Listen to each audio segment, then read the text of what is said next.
자, 여러분 반갑습니다. 우리 14주차 2교시 수업을 시작하는데요. 자, 여러분들 우리가 사회복지 현장 실습 세미나라고 하는 부분을 우리가 왜 수업을 해야 하느냐라고 하는 부분에 대해서 이야기를 많이 했었잖아요. 근데 사실은 이것이 실습 전에 사실은 이루어지는 게 가장 좋다라고 하는 의견도 있고요. 지금처럼 실습이 끝나고 난 다음에 하는 의견이 있는데, 대세적인 것은 실습이 끝난 다음에. 근데 그러면 오리엔테이션이나 그 실습하기 전에 우리가 갖춰야 될 어떤 조건, 자세, 역할, 효과 이런 부분에 대해서 좀 알아야 되지 않겠느냐라고 하는 부분에 대해서 또한 언급을 하기도 합니다. 그렇지만 실습이라고 하는 부분 자체가 가장 중요한 의미는, 내가 실습을 했다라고 한다면 실습을 한번 리뷰해보고 그런 걸 통해 가지고 우리가 앞으로 실습이라고 하는 부분을 어떻게 보완하고, 그리고 실습이라고 하는 어떤 형식을 내가 만약에 실습 지도자로서 어떻게 운영하겠다라고 하는 부분에 대해서 고민할 수 있는 시간들. 그리고 제일 중요한 것은 사실은 우리가 실습을 통해서 실제 사회복지사가 되는 과정에서 중요한 역할, 가장 생산적인 거라고 표현을 했었잖아요. 근데 이 부분에 대한 부분이에요. 그러니까 어떻게 보면 리뷰를 통해서, 평가를 통해서 내가 어떻게 잘 성장하느냐, 실습이라고 하는 부분도 성장의 과정인 거고요.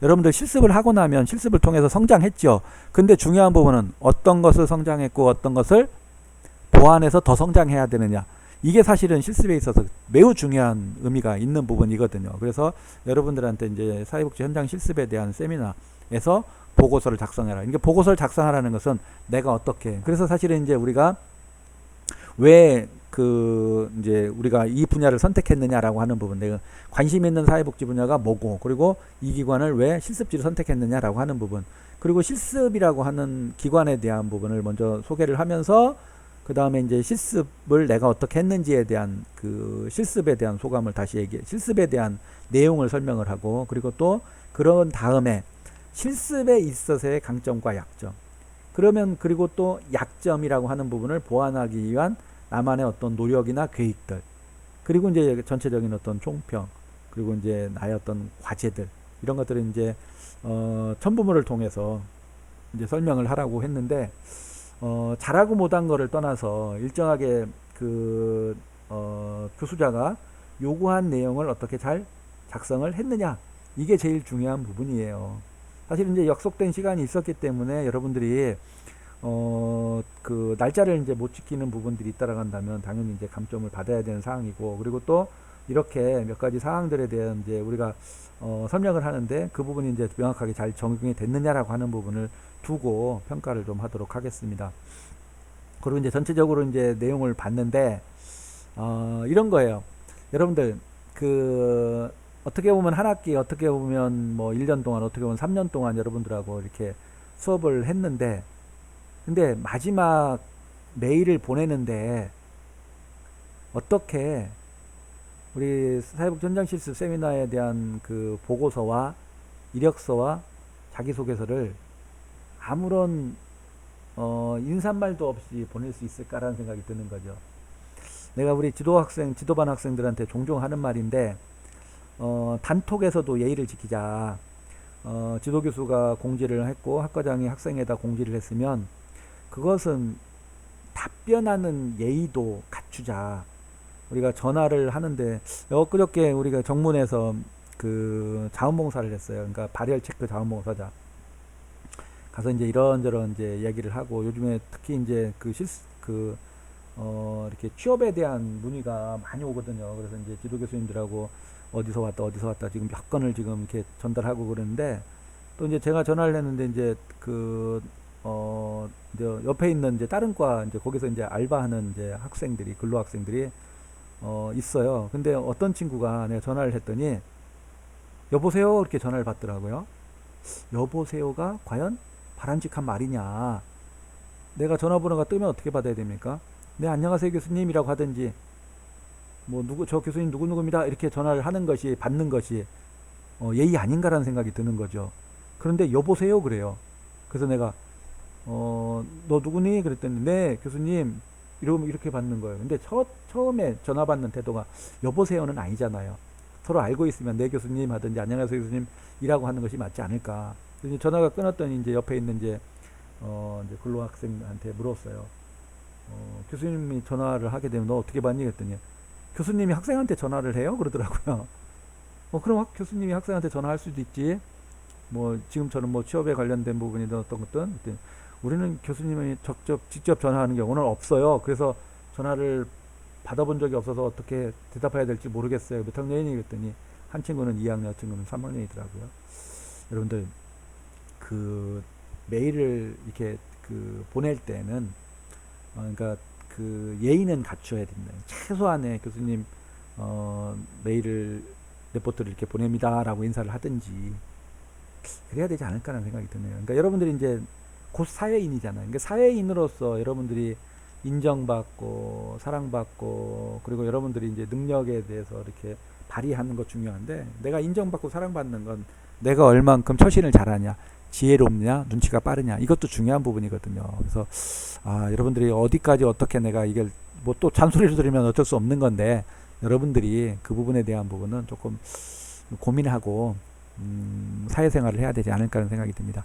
자, 지금부터 이제 몇 가지 이제 그 세미나 보고서를 이 시간에는 아마 이용시설 중심으로 그 다음에 이제 생활시설이나 다른 이제 예시를 들면서 설명을 할 텐데 이건 잘했다 못하고에 대한 부분을 이렇게 샘플로 정하기보다는 먼저 이제 이동주 학생이 보내왔는데 이동주 학생이 보내온 것들 중에 장점 중에 하나가 부침 자료라고 하는 부분은 분명히 우리가 그 실습에 있어서 실습에 대한 소개, 실습의 강점, 약점, 그리고 또 약점을 보완할 점, 총평, 나의 과제, 그리고 실질적으로 그 세부 내용들, 일정표라든가 그런 내용을 붙이라고 그랬는데 그렇게 보내온 친구가 많지 않더라고요. 그래서 일단 첫 번째로 이동주 학생의 건을 먼저 보도록 하겠습니다.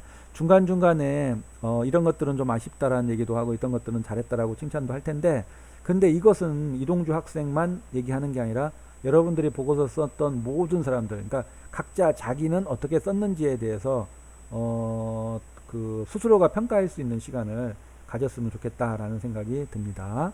한번 볼게요. 자, 이제 두 번째 슬라이드로 가면 이제 그 차트에 나온 거 관심 있는 분야 이렇게 나와 있죠. 원래 이제 목차가 원래 정해져 있고 맞춰서 썼어요, 그죠? 자, 그 다음에 관심 있는 분야. 관심 있는 분야가요. 장애인, 청소년, 노인복지라고 얘기를 해요.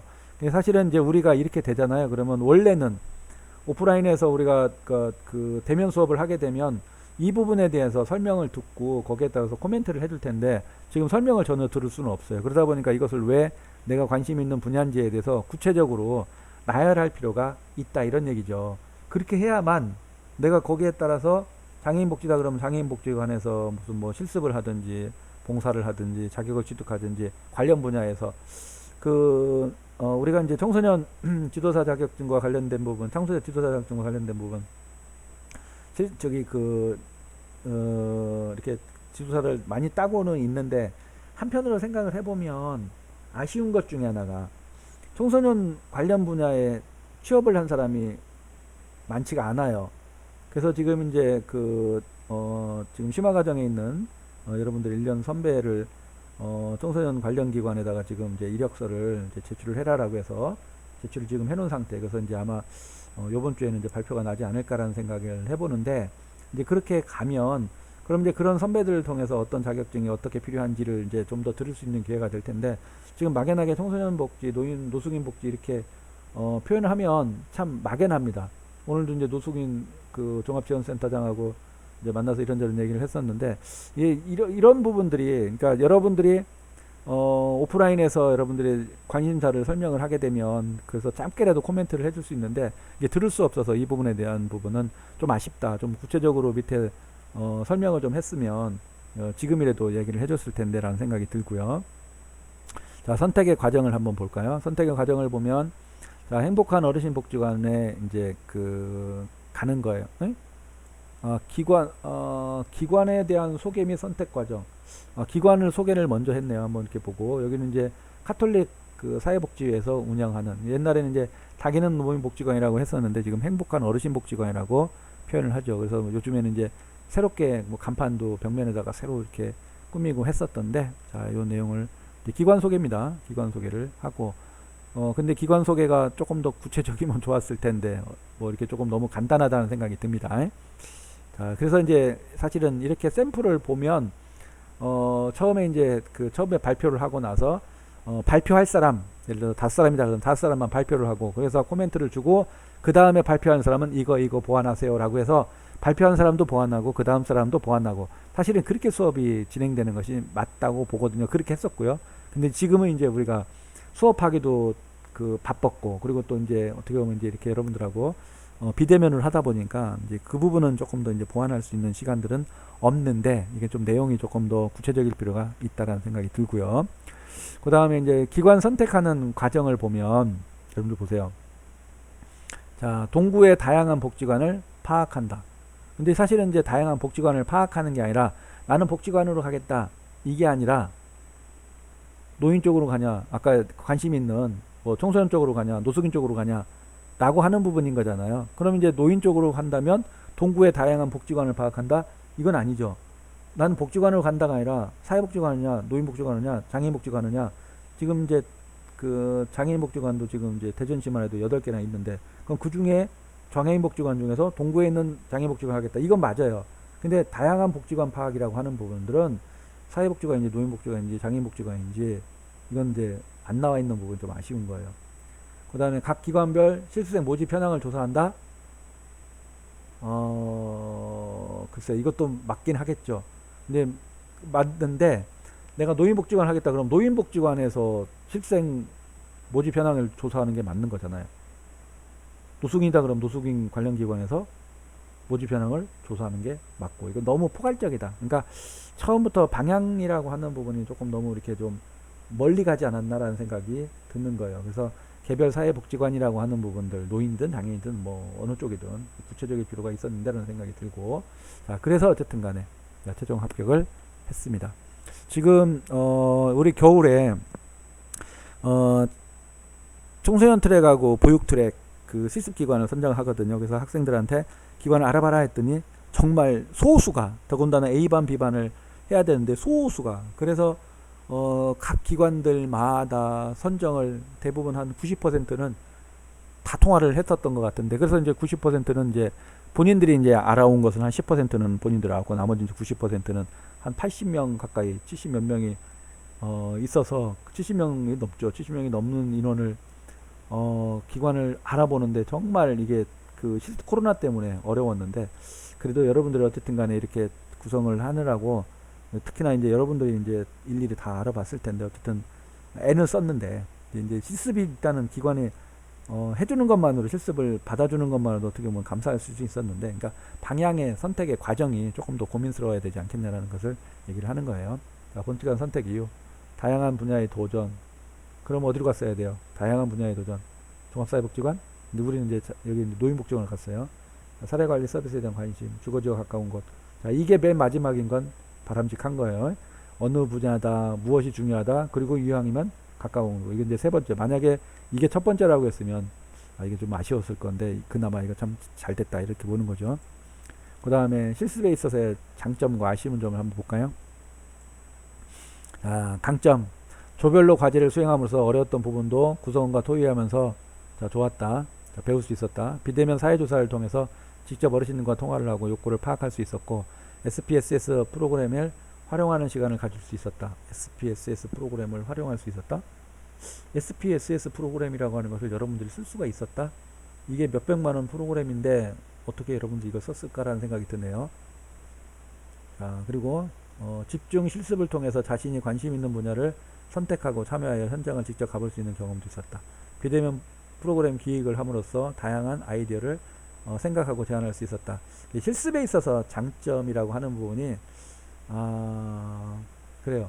여러분들이 처음에 실습을 할 때 어떤 것들에 대해서 관심이 있습니다, 어떤 것을 배우고 싶습니다 라고 하는 부분을 냈을 거 아니에요. 근데 그 부분이 여러분들한테 좋았냐라고 하는 부분이고, 여러분들이 심화과정 가면 SPSS 프로그램, 그래서 자료 분석론이라고 하는 것을 배우거든요. 그래서 사실은 이제 거기 가면 원래 이제 우리가 무슨 뭐 상관관계나 이런 것뿐만 아니라 당연히 이제 기술 통계는 배우겠지만, 그럼 이제 거기 가게 되면, 이제 우리가 심화과정 가게 되면요, 빈도 분석뿐만 아니라 티테스나 아노바나 이런 부분까지도 배우게 되는 부분이거든요. 그래서 심화과정을 가면 여러분들 좀 더 잘 활용할 수 있겠다는 생각이 들고, 아쉬운 점, 자, 코로나로 인해서 비대면, 그리고 어르신의 부재, 그리고 다양한 경험을 하지 못했다. 이제 2주라는 짧은 기간이 다시 아쉽다. 그리고 과제가 많아서 조언을 제외한 다 그 실생과 교류가 부족했다. 자, 그러면 여러분들 이게 아쉬웠어요. 그러면 그 아쉬운 것을 보완하는 것은 그 나머지 세 가지가 보완이 돼야 되는 거죠. 자, 역시나 동주가 잘했어요. 왜? 세 가지 항목에 대한 부분을 구체적으로 이렇게 설명을 했으니까. 근데 우리가 관심 가져야 될 것은, 자, 총평인데 총평뿐만 아니라 뭐가 필요한 거죠? 나의 과제를 좀 밑에 놨네요. 자, 보겠습니다. 그럼 총평에 대한 부분을 보겠습니다. 자, 학교에 대한 부분, 슈퍼바이저에 대한 부분 설명을 했고, 기관에 대한 설명을 하는데, 이것은 주로 우리가 아쉬웠던 약점에 관련된 부분에 대해서 설명을 했어요. 근데 이 부분도 기관에 대한 평가가 아쉬운 점만 설명하는 게 아니잖아요. 왜? 총평이라고 하는 부분과 장단점, 좋았던 점이라고 하는 부분도 분명히 필요할 수 있는 부분이 있었기 때문에, 단지 슈퍼바이저뿐만이 아니라 기관이라고 하는 측면에서 어떤 부분, 특히나 프로그램에 관련된 부분에서 어르신들과의 관계 안에서의 내용들이 조금 더 다소 부족했다는 생각이 들기 때문에 설명을 하는 겁니다. 자, 학교에 관련된 부분 이렇게 했고요. 자, 중요한 것은 이제 나의 과제예요. 내가 관심 갖고 있는 부분이 뭐 6번째, 7번째 다 중요하다는 생각이 드는데, 나의 과제라고 하는 부분은 이걸 통해서 여러분들이 사회복지사가 되기 위해서, 능력 있는 유능한 사회복지사가 되기 위해서 이 부분을 어떻게 보완할 건가, 뭘 통해서, 실습을 통해서 얻었던 부족한 부분을, 그게 향후 목표가 되는 거예요. 그 향후 목표가 언제 이루어질 것들, 여름에 실습을 했기 때문에 2학기 때 이루어져야 되는 것들, 그리고 뭐 향후 이제 여러분들 졸업하고 나서도 필요한 부분인데, 가능하면 2학기 때 이루어져야 될 부분들. 잘 보세요. 임직원은 조언에서 들은 문서 업무를 원활하게 수행하기 위해서 컴퓨터 활용 능력 2급 시험 필기 및 실기시험을 기말고사 이후 12월 1월에 취득하도록 한다. 자, 이건 매우 중요한 부분 중에 하나. 2학기 때 이루어지는 부분이고, 언제? 12월부터 1월까지. 이거 매우 중요한 부분 중에 하나. 이건 여러분들이 얼만큼 여러분들이 나의 과제라고 하는 부분을 기록을 했는지 모르겠는데, 정확하게 컴퓨터 활용 능력 2급, 더군다나 필기시험, 실기시험 언제? 기말고사 후 1, 2월. 이렇게 명확하게 어떤 것을 언제라고 하는 부분을 명시를 하는 것이 중요하다. 그래서 이 부분이 아주 잘 됐다라고 보는 거예요. 자, 두 번째. 자, SBS 프로그램을 좀 더 전문적으로 다루기 위해서 사회조사 분석사 2급 자격증을 컴퓨터 활용 능력 2급 취득 이후 준비하겠다. 여러분들, 이거 중요하지만 이것도 중요할 수 있어요. 그런데 여러분들, 나는 이제 동주가 사회조사 분석사가 있다라는 거 하는 부분을 안 것만으로도 기특하게 생각하고, 이것을 취득하겠다라고 하는 부분만으로도 난 만족한다. 그런데 사회조사 분석사라고 하는 부분이요, 통계학을 전공하지 않으면 따기가 어려워요. 통계학을 전공한 사람도 사실은 이 자격 따기가 쉽지는 않습니다. 예전에 그 대전시 자문사 센터에서 팀장을 뽑는데요, 사회조사 분석사 자격을 갖고 있는 친구가 왔더라고요. 그 친구가 이런저런 이유 때문에 떨어졌는데요, 정말 그 친구 그 개인정보만 아니라면 정말 전화번호를 얻어서라도 다른데 취업을 소개를 시켜주고 싶을 만큼 이게 정말 쉬운 게 아니고요, 기관에서 정말 필요하게 잘 활용할 수도 있는 부분이거든요. 그래서 만약에 동주가 이 자격증만 취득할 수 있었으면 하는, 정말 목표대로 이루어졌으면 하는 생각을 해봅니다. 세 번째, 관심 있는 사회복지 분야의 기관에 대해서 조사하고 지역사회에 나타난 사회복지 이슈들을 틈틈이 파악한다. 이건 그냥 애교로 보도록 하겠습니다. 강의 이후 남은 시간을 자기소개서 이력서 연습을 하고 면접 기술을 익힌다. 이것도 그냥 애교로 보도록 하겠습니다. 입사하게 된다면 전문적 기술을 좀 더 발전하기 위해서 실무 경험을 쌓으면서 사회복지사 1급 자격증을 준비하겠습니다. 라고 하는 부분. 그래서 3번과 4번과 5번이라고 하는 부분들은 당연히 이제 앞으로 해야 될 부분들에 대한 어떤 그 관심사를, 아니면 이제 해야 될 어떤 그 준비 작업을 그냥 움츠려 썼는데, 어쨌든 1번, 2번은 너무 구체적으로 잘 썼다라는 생각이 듭니다.